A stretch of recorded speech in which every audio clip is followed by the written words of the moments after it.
हेर्नुहोस् बस्नु न पानी के तपाईलाई मिस गरिरहेको पानी भइहाल्छ क्या तपाई मिस गरिरहेको तपाई म्याडम पर्नुभयो भन्नु मिलेन जुस पर्नुभयो एकछिन रमाइलो गरौँ अनि जाउँला ल जाने नि कहाँ हो के चिया पकाउनु हुन्छ र ल ल चिया पकाउनु भन्दै नि तातो पानी यसो खाऊ भने रुगा लागिरहेको यहाँ हेर्नु है विदेशमा यस्तै हो तिहारमा रुगा खोकी लागेको छ मौसम चेन्ज हुन लाग्छ एसीमा बस्नुपर्छ जिन्दगी गाह्रो छ के गर्नु तिहारमा गीत गाइदिनु त्यहाँ एउटा देउसीको रमाइलो हामी पनि चिसै हो अब रमाइलो गीत गाउने त हुन्थ्यो अब बाजा छैन गाजा छैन छैन यसमा गाह्रो छ अब अलि त्यतिकै अब गाउँ भनेपछि अब मान्छे बोला भन्ला नि फेरि कहाँ मन्छ होला माया पो गर्छ त मान्छेले माया त गर्ने थियो अब गाजा चाहिन्छ फेरि बाजा चाहिन्छ मलाई डान्स मात्र आउँछ अरू त आउँदैन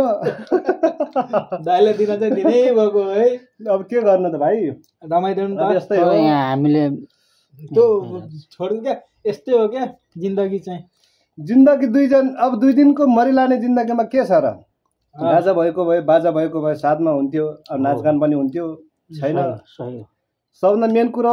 अब दाजुभाइहरू सबै नेपाली दाजुभाइहरू बाँच्नु पर्यो हामी त्यही नै ठुलो खुसी हो परदेशमा त्यही हो अब के गर्नु अब पैसाले गर्दा परदेशी बनायो नेपालको जस्तो छाडा छैन नेपालको जस्तो अब छैन यहाँ अर्काको देशमा अब के गर्नु सलाम गरी हिँड्नुपर्छ